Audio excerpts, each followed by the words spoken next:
오늘 소개하는 영상 내용은 1951년 8월 31일 미국 텍사스주 러벅 지역에서 밤하늘을 가로질러 V자 대형으로 비행하는 발광체의 무리를 연속 촬영한 사진에 대하여 센터의 조사 분석 결과를 공개하는 내용이 되겠습니다. 1951년 8월 25일 오후 9시경이었습니다. 미국 뉴멕시코주의 앨버커키 교회에 한 부부가 자택 정원에서 북쪽에서 남쪽으로 아무런 소리도 없이 V자 대형을 이루며 빠르게 상공을 가로질러 날아가는 물체를 불과 몇 초간 목격하게 됩니다. 고도는 약 250에서 800m 사이였고 물체의 길이는 약 75에서 150m 정도였으며 앞에서 뒤로 여러 개의 검은 경계선이 있었고 날개의 뒤쪽에는 파랗게 빛나는 8개의 라이트가 달려 있었다고 합니다. 그리고 20분 뒤 9시 20분경 텍사스 공과대학의 교수인 로빈슨 박사의 자택 정원에서 2명의 동료 교수들과 함께 15개에서 30개 정도의 청록색으로 빛나는 V자 대형의 비행물체들이 머리 위 상공을 비행하는 광경을 목격하게 됩니다. 이들은 말하기를 모서리가 없는 원반 모양으로 보름달보다 약간 작은 크기였으며 밝기도 더 밝았고 형광색에 가까운 느낌이었다고 말했습니다. 로빈슨 교수는 말하기를 발광체는 그날에만 2번이나 나타났고 다음 날부터 2, 3주 동안 10회 이상의 모습을 드러냈다고 합니다. 이들 외에도 목격자의 수는 수백 명에 달했습니다. 그리고 6일 후 8월 31일 미국 텍사스주 러벅의 텍사스 공과대학 1학년생인 칼 하트 주니어는 자기 집 2층에서 30분 동안 침대에 누워있던 중 창밖을 내다보게 됩니다. 그는 북쪽 밤하늘에 나타난 여러 개의 발광체가 날아가는 것을 보고 뒤뜰로 달려가 35mm 코닥 카메라로 2차례에 걸쳐 5장의 연속 사진을 찍게 됩니다. 칼 하트 주니어는 다음날 현상된 필름롤을 신문사로 가져가게 되고 이 러벅 라이트 사진은 기사화가 됩니다.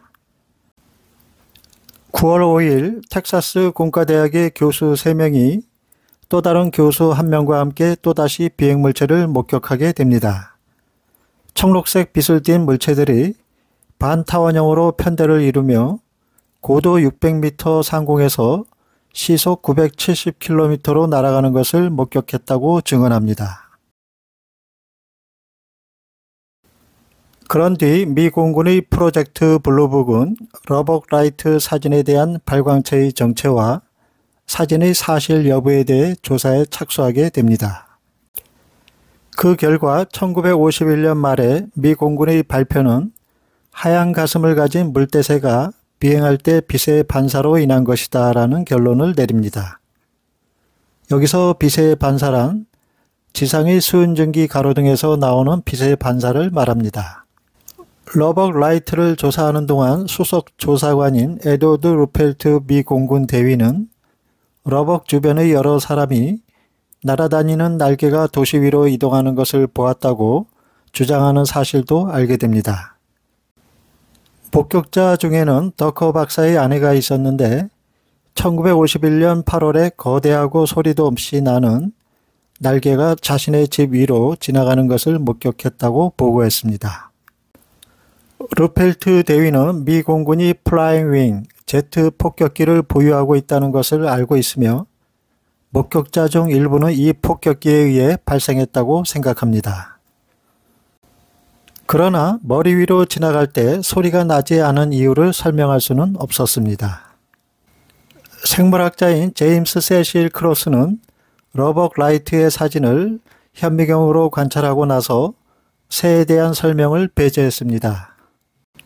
그리고 텍사스 공과대학의 수학 교수인 랠프 실베스터 언더우드는 3번의 비행을 관찰했으며 그 물체가 고도 2000피트에서 시속 700마일의 속도로 날고 있다고 추정했습니다. 이 속도는 새들에게는 너무 빠른 속도입니다.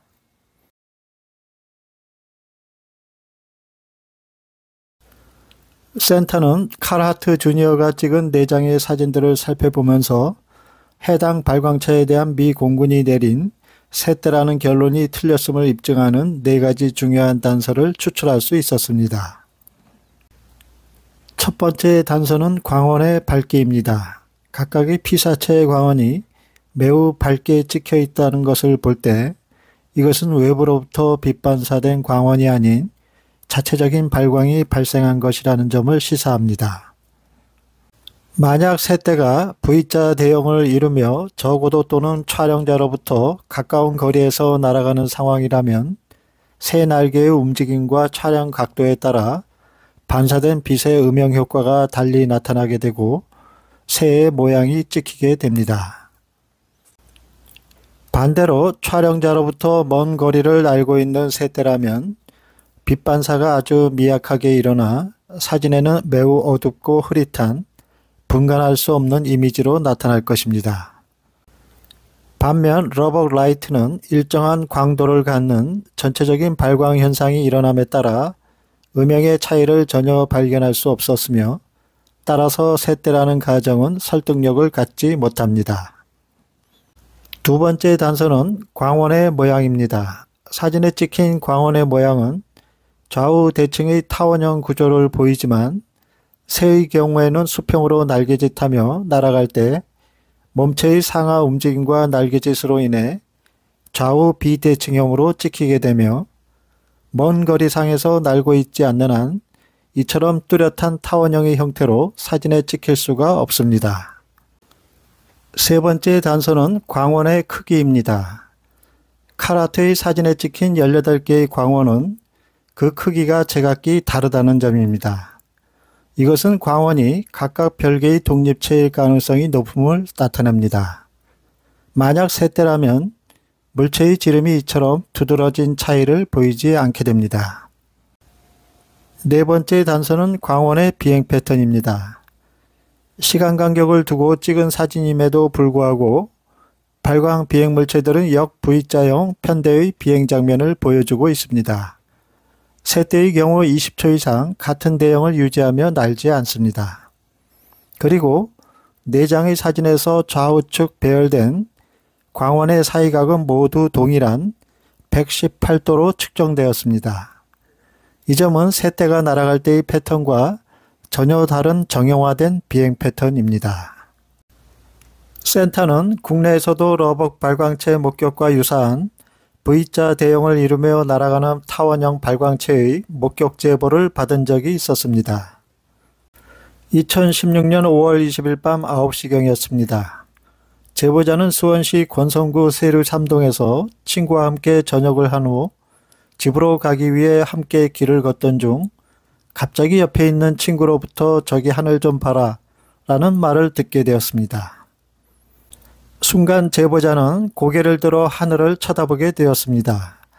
맑은 하늘에 타원형 주황색을 띤 오렌지 빛깔의 물체 8에서 9대가 매우 빠른 속도로 날아가는 장면을 보게 되었는데 눈이 부시지는 않았고 소리는 전혀 없었습니다. 그런데 물체들이 그만 건물 뒤편으로 가려지면서 사라져 더 이상 볼 수 없게 되었습니다.